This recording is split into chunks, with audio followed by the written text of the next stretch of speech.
سلام به شما که دوستتان داریم بی قید و شرط، با هر نژاد و قومیت و مزاج و در هر کجای این کره زیبا که زیست میکنید. در این ویدیو میخوام در مورد قهوه صحبت بکنم و یک نوشیدنی محبوب که در کل دنیا خیلی طرفدار داره و من به عنوان یک طبیب میخوام از زاویه علم و از زاویه سلامتی به قهوه نگاه بکنم.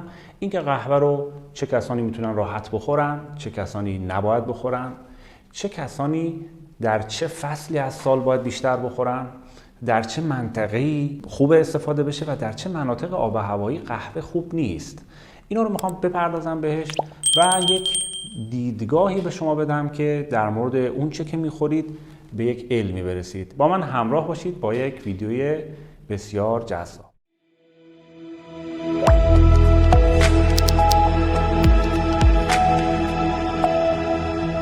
حالا چی شده که امروز در هر کوچه و خیابان شما می‌بینید قهوه فروشی های متعددی هست و سومین نوشیدنی پرطرفدار دنیا شده. روزانه 2 میلیارد فنجان قهوه میل میشه طبق اون آمارهایی که هست. چرا میخورن قهوه رو؟ خب طبیعتاً قهوه رو به خاطر یک سرحالی و نشاطی که ایجاد میکنه، به دلیل کافئینی که داره، اثرات در واقع ضد خستگی داره، خستگی رو از تن میبره بیرون و افرادی که در واقع میخوان ورزش کنن، افرادی که میخوان نشاط داشته باشن یا میخوان درس بخونن حتی قهوه رو استفاده میکنن. خب قهوه خواصی داره مثل تمام گیاهان. هر گیاهی که در این عالم هستی وجود داره عزیزان خواصی داره. تمام گیاهان، حتی گیاهان سمی، حتی گیاهانی که کاملا سمی هستن، میبینید که از دلشون استخراج میشه داروهای مختلف و اینها. اون ما هستیم که گیاه رو باید انتخاب بکنیم که آیا این گیاه روزانه ما باشد یا نباشد. هر روز بخوریم، چند فنجان بخوریم، چقدر بخوریم، این رو ما باید انتخاب بکنیم و با دیدگاه علمی که از یک گیاه پیدا خواهیم کرد. از زاویه علم عزیزان تحقیقات بسیار زیادی روی قهوه انجام شده. میتونید مقالات رو با سرچ ساده ببینید.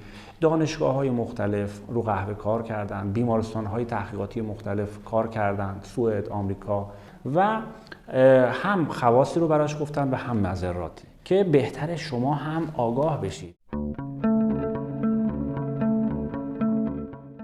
زمانی که شما میخواین یک نوشیدنی رو میل بکنید، خب یه وقت هست یه نوشیدنی تفریحی هست، حالا یه فنجون میخواین بخورین، 2 تا فنجون، یه وقت هست این نوشیدنی رو به صورت مستمر و روزانه میخواین استفاده بکنید.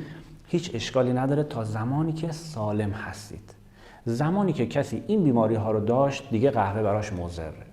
ببینید عزیزان، قهوه برای کسانی که کمخوابی دارن مضره. حتما تست کردید، دیدید قهوه خودش باعث کمخوابی میشه به دلیل کافئینی که داره و اون هورمون ها و آنزیم های خواب رو در بدن انگار کنترل میکنه، که البته در شرایطی که امتحانات هست برای راننده هایی که میخوان شب رانندگی کنن و کسانی که میخوان شب بیداری داشته باشن خوبه، ولی کسی که کمخوابی داره خوب نیست. کسی که قرص خواب میخوره برای خواب دیگه قهوه براش خوب نیست. اگر هم میخواد بخوره واسه صبح بخوره که ملاحظاتی داره خوردن قهوه، خدمت شما خواهم گفت. کسی که فشار خون داره عزیزان قهوه براش مضره. قهوه طبق تحقیقات بسیار زیادی که فشار رو میبره بالا. کسانی که فشار خون دارن قهوه نباید مصرف بکنن. البته نگران نباشین، من در ادامه این ویدیو چند تا جایگزینای جالب و جذاب خدمت شما خواهم گفت که میتونید متنوع استفاده بکنید. نوشیدنی های بسیار متنوعی در طبیعت برای ما هدیه آوردن که ما استفاده بکنیم. اگر ما خودمون رو محدود بکنیم به یک نوشیدنی که روش خیلی تبلیغ شده و در واقع خیلی همگیر و فراگیر شده، خب این ما هستیم خودمون محدود کردیم. بنابراین دلیلی نداره و میتونیم از نوشیدنی های متنوع دیگه که حالا من جایگزین میگم که شبیه قهوه هم هست، طعم قهوه هم داره، میتونید استفاده بفرمایید. یه ذره با من صبوری بکنید. دیگه چه کسانی نمیتونن قهوه بخورن؟ عزیزان، خانم های باردار قهوه نخورن. قهوه موادش وارد خون جنین میشه و اثر میذاره، حتی سقط رو افزایش میده. کسانی که میخوان باردار بشن 17% نازایی رو افزایش میده. خانم هایی که شیر میدن به بچه، خانم های شیردم نباید مصرف بکنن چون باعث کاهش وزنگیری نوزاد میشه. دیگه چه کسانی نباید قهوه بخورن؟ کسانی که مشکل معده دارن، اسید معدهشون زیاده، قهوه اسیدیته بدن رو افزایش میده، نباید بخورن. دیگه چه کسانی؟ کسانی که خشکی دارن، خشکی پوست دارن، کسانی که اگزما دارن، کسانی که بیماری‌های مربوط به خشکی دارن، خشکی چشم، خشکی مفصل، آرتروز، اینها قهوه رو نباید مصرف کنن. چرا؟ به دلیل اینکه قهوه گرم و خشکه. قهوه باعث میشه که آب بدن کم میشه، باعث میشه که خشکی رو افزایش میده و نباید هر روزی 2 فنجان، 3 فنجان، 4 فنجان قهوه بخوره.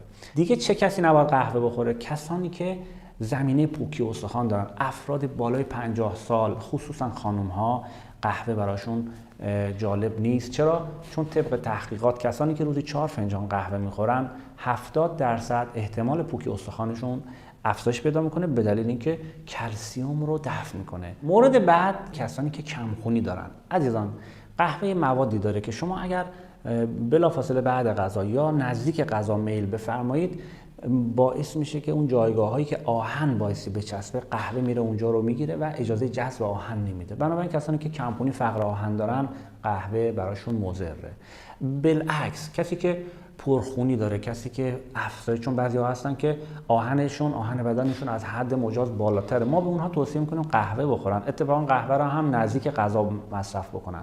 چرا؟ چون اجازه نمیده که آهن رو افزایش بده. مورد بعد کسانی که افسردگی دارن، قهوه براشون خوب نیست. عزیزان، کسانی که تو خودشونن درونگرا هستن، قهوه براشون مناسب نیست، چون قهوه از دیدگاه طب سینوی یا طب سنتی ایرانی یک مزاج خشکی داره و سودا رو در تن افزایش میده. بنابراین روحیات فرد رو به سمت درونگرایی بیشتر سوق میده و شما سعی بکنید که قهوه رو استفاده نکنن، یا اگر این افراد خیلی وابسته بودن خواستن قهوه بخورن، قهوه رو با یک ماده‌ای که اثرش رو کم بکنه استفاده بکنن. مثلا با شیر میخورن، خوبه، شیر سالم طبیعی بخورن بهتره.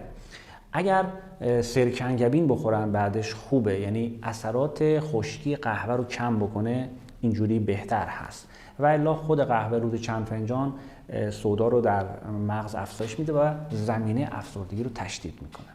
عزیزانی که بدن کم آبی دارن، پوستشون چروکیده هست، عزیزانی که میخوان دچار کم آبی نشن، قهوه قطعاً براشون خوب نیست، چون قهوه آب بدن رو کم میکنه و غلظت پلاسما افزایش پیدا میکنه. بنابراین دفع مواد زائد و سمومات از بدن خوب انجام نمیشه. در شرایطی که ما مواد غذایی مختلفی میخوریم که پر سم و کودهای شیمیایی هست، در شرایطی که آب و هوای آلوده داریم استفاده میکنیم، قطعا بایستی مایعات در بدنمون فراوان باشه که بتونه این گردش کنه، سمومات رو دفع بکنه. و هورمون ها هم اتفاقا، آنزیم ها و هورمون ها هم در زمانی که غلظت پلاسما افزایش پیدا میکنه خوب عمل نمیکنن. بنابراین یکی از کارهایی که قهوه انجام میده غلظت خون هست. کسانی که تیرگی پوست دارن، قسمت های از بدنشون تیره هست، تیرگی دور چشم دارن، قطعا بدونن قهوه و چای این رو تشدید میکنه به دلیل غلظتی که ایجاد میکنه و اجازه نمیده که سمومات به راحتی از تن دفع بشن. عزیزانی که بی اختیاری ادرار دارن، نشتی ادرار دارن، با یه عطسه سرفه ادرارشون میاد و کنترل خوبی ندارن برای ادرار، این افراد قطعا نبایستی قهوه استفاده بکنن، چون کافئین موجود در قهوه عزیزان باعث 70% افزایش بی اختیاری و دفع بی اختیار ادرار رو تشدید میکنه. این رو هم مد نظر داشته باشیم، برای این افراد هم مناسب نیست. عزیزان، قهوه باعث انقباض کیسه صفرا میشه. کسانی که سنگ کیسه صفرا دارن به هیچ عنوان نبایستی از قهوه استفاده بکنن، چون تشدید دردهای کیسه صفرا رو باعث میشه. قهوه فقط مصرف خوراکی نداره. قهوه برای تقویت موی سر بسیار عالیه. برای رنگ موهایی که داخلش قهوه استفاده میکنن هم باعث تقویت مو میشه و برای رنگدهی هم خوبه، برای پوست خوبه. قهوه برای بوییدن قهوه حتی نشاط آور هست و اثر ضد خستگی روی مغز ایجاد میکنه.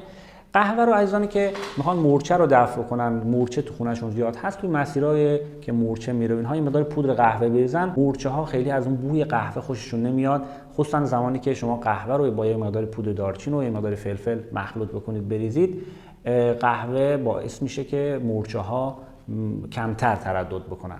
خواص دیگه هم قهوه داره که نشاط آور هست به اندازه مصرف کردنش، کافئینی که داره و خواصی که داره، اثرات مثبتی داره برای ورزشکاران و اینها.